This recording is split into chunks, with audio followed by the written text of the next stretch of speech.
यस भिडियोमा निम्न माध्यमिकता 81 सालमा सोधिएका प्रश्न र उत्तर लिएर उपस्थित भइसकेका छौँ। नमस्कार, सम्पूर्णजनालाई स्वागत छ हाम्रो यस YouTube channel Loksewa GK and IQ नेपालमा। यस भिडियोको पहिलो प्रश्न यस प्रकार रहेको छ। शिक्षकको पेशागत सुधारका लागि कार्यमूलक अनुसन्धानलाई महत्त्वपूर्ण मानिन्छ। यस अन्तर्गत नपर्ने चरण तलका मध्ये कुन चाहिँ हो?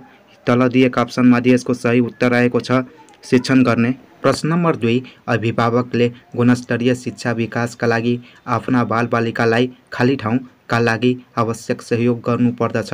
तल दिएका अप्सनमध्ये यसको सही उत्तर रहेको छ घरमा अध्ययन गर्ने वातावरण निर्माण। प्रश्न नम्बर 3, गुणस्तरीय शिक्षा हुनका लागि उल्लेखित अवधारणा learning to know, learning to do, learning to be र लर्निङ टु लिभ टुगेदर प्रस्तुत गर्ने आधिकारिक संस्था कुन हो?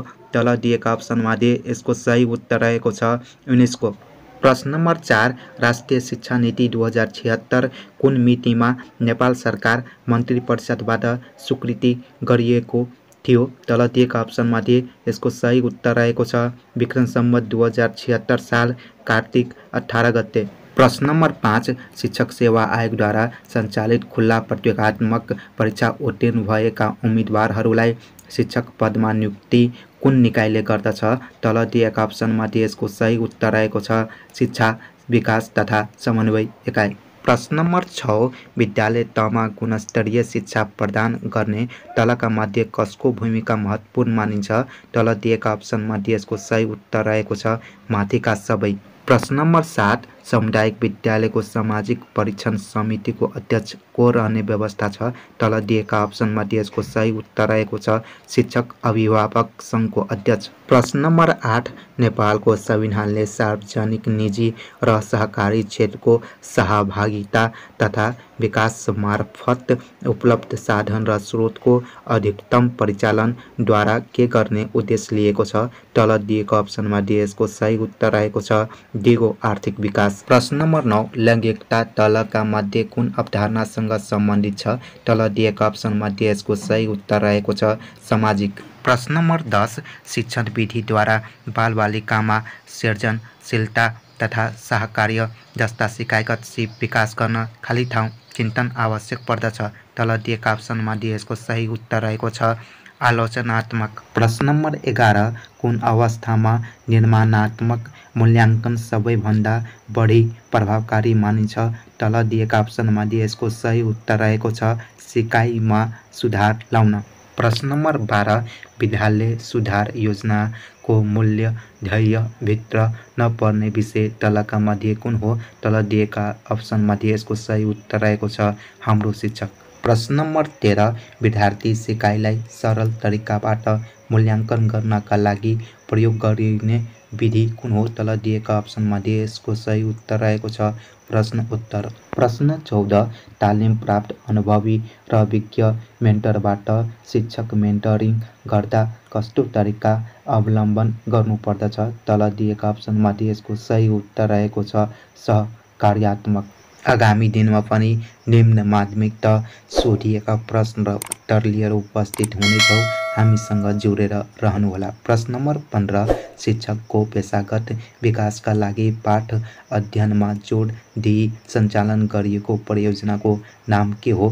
तल दिएका अप्सनमध्ये यसको सही उत्तर रहेको छ IMEN। प्रश्न 16, विद्यार्थीहरूको बानी व्यवहार मापन गर्नको लागि तलका मध्ये कुन मूल्याङ्कनको साधन बढी प्रभावकारी मानिन्छ? तल दिएका अप्सनमध्ये यसको सही उत्तर रहेको छ अवलोकनात्मक परीक्षा।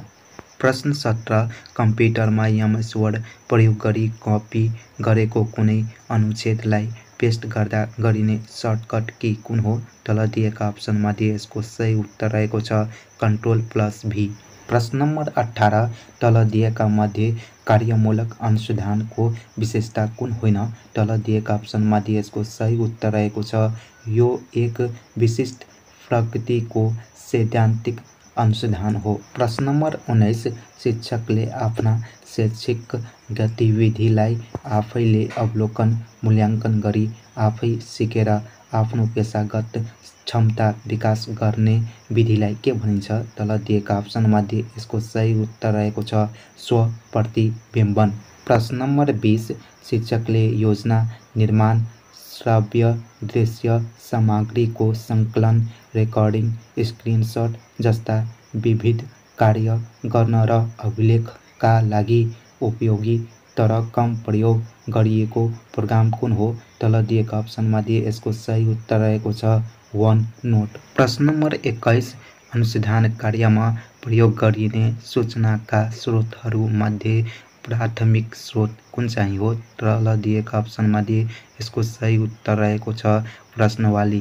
प्रश्न नम्बर 22 शिक्षक नियमावली 2059 को नियम 30 अनुसार समुदायको विद्यालयका शिक्षक र अभिभावक सदस्य रहने गरी गठित शिक्षक अभिभावक सङ्घको कार्यकारी समितिका सदस्यको पदावधि कति समयको हुन्छ? तल दिएका अप्सनमध्ये यसको सही उत्तर रहेको छ 2 वर्ष। प्रश्न नम्बर 23 तल दिएका मध्ये निर्माणात्मक मूल्याङ्कन कुन चाहिँ हो?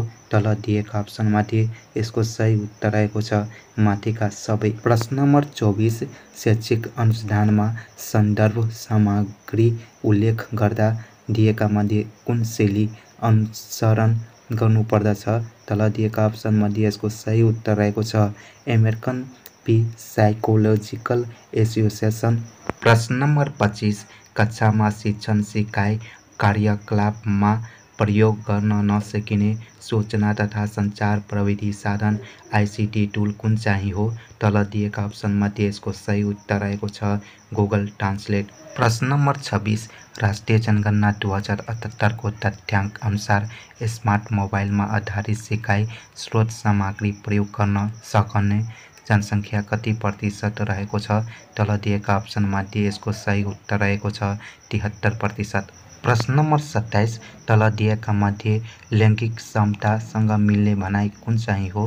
तल दिएका अप्सनमध्ये यसको सही उत्तर रहेको छ लैङ्गिक समानताको लागि गरिने सकारात्मक विभेद। प्रश्न नम्बर 28 विद्यालयका शिक्षक तथा कर्मचारीहरूसँग समन्वय गरी शिक्षक, कर्मचारी, विद्यार्थी र अभिभावकहरूबीच पारस्परिक सहयोगको वातावरण सिर्जना गर्न मुख्य कर्तव्य कसको हो? तल दिएका अप्सनमध्ये यसको सही उत्तर रहेको छ प्रधानाध्यापक। प्रश्न नम्बर 29 लाभान्वित समुदायको नजरबाट विद्यालय शिक्षकको गुणस्तर, प्रभावकारिता र सान्दर्भिकता लेखाजोखाका लागि के गर्नु बढी उपयोगी हुन्छ? तल दिएका अप्सनमध्ये यसको सही उत्तर रहेको छ सार्वजनिक सुनवाई गर्ने। प्रश्न नम्बर 30 विद्यालय तहको शैक्षिक गुणस्तर सुधार र सुदृढ गर्न साधन कुन हो? तल दिएका अप्सनमध्ये यसको सही उत्तर रहेको छ विद्यालय सुधार योजना। प्रश्न नम्बर 31 साना कक्षाका विद्यार्थीहरूलाई उनीहरूले गरेका कामलाई प्रोत्साहित वा पुरस्कृत गर्दै जाँदा उनीहरूले त्यस्ता काम दोहोऱ्याइरहन्छन् भने यस्तो हुनुको पछाडि सिकाएको कुन नियम लागू हुन्छ? तल दिएका अप्सनमध्ये यसको सही उत्तर रहेको छ प्रभावको नियम। प्रश्न नम्बर 32 सिकाइ क्रियाकलाप सञ्चालन गर्दा सिकारुको संस्कृति र भाषामा जोड दिनुपर्ने विषयको वकालत गर्ने मनोवैज्ञानिक को थिए? तल दिएका अप्सनमध्ये यसको सही उत्तर रहेको छ भोगतस्की। प्रश्न नम्बर 33 एकीकृत शिक्षक व्यवस्थापन सूचना प्रणाली आइएमआइएसमा अनलाइन विवरण प्रविष्ट, अनलाइन डाटा एन्ट्री गर्ने दायित्व तलका मध्ये कसको हो? तल दिएका अप्सनमध्ये यसको सही उत्तर रहेको छ सम्बन्धित विद्यालय। प्रश्न नम्बर 34 खाली ठाउँमा उपयुक्त विवरण भर्नुहोस्। भाषा शिक्षणका सन्दर्भमा कक्षा कोठा व्यवस्थापन गर्दा भौतिक र शैक्षिक पक्षको साथसाथै को व्यवस्थापन समेत महत्त्वपूर्ण हुन्छ। तल दिएका अप्सनमध्ये यसको सही उत्तर रहेको छ भाषिक विविधता। प्रश्न नम्बर 35 तल दिएका मध्ये दैनिक पाठ योजनाको अङ्गहरूको मिल्दो क्रम कुन चाहिँ सही छ? तल दिएका अप्सनमध्ये यसको सही उत्तर रहेको छ उद्देश्य, शैक्षिक सामग्री, क्रियाकलाप, मूल्याङ्कन। प्रश्न नम्बर 36 बहुकक्षा शिक्षणमा शिक्षकले कसरी शिक्षण गर्नुपर्दछ? तल दिएका अप्सनमध्ये यसको सही उत्तर रहेको छ 1 शिक्षकले एक साथ धेरै कक्षालाई शिक्षण गर्ने। प्रश्न नम्बर 37 दिएको भनाइको खाली ठाउँमा उपयुक्त विवरण छान्नुहोस्। सिकाइका क्रममा विद्यार्थीले प्राप्त गरेका ज्ञान, सिप, अभिवृद्धि, मूल्य र व्यवहार टडड गरिने प्रक्रिया मूल्याङ्कन हो। तल दिएका अप्सनमध्ये यसको सही उत्तर रहेको छ निरन्तर लेखाजोखा।